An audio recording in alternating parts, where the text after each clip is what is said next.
கொச கொசன்னு மாற்றி மாற்றி புறணி தான் பேசிட்டு திரிய. நீங்களும் பொருளை தான் பேசிக்கலாம்.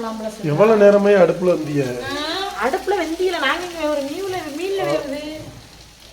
அது மீன் இலைய வச்சுருக்கோம். இது என்ன மீன்? செப்புளி தானே? கலவா மீன். இங்கே மீன் குழம்பு ரெடி ஆகிட்டு இருக்கு. தெரியுமா, நாங்கள் கண்டுபிடிச்ச சீக்ரெட் பொடியாக பொடிச்சு விட்ருக்கோம். சீக்ரெட் பொடி என்ன பொடி? சீக்ரெட் பொடி புதுசாக கண்டுபிடிச்சி வச்சுருக்கோம். சரி, ஒரு பீஸ் எடுத்து தின்னு வைப்போம்.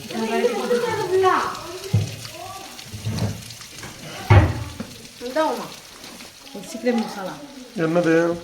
சிக்கன் பொடியா? பாருங்க மக்களே, சிக்கன் பொடி விரைவில் கொண்டு வர போறாங்க. இறால் பொரிக்கிறதுக்கு இறாலுக்கும் கனவாக்கும் தனியாக ஒரு பொடி உருவாக்கியிருக்காங்க. விரைவில் அறிமுகப்படுத்தப்படும்.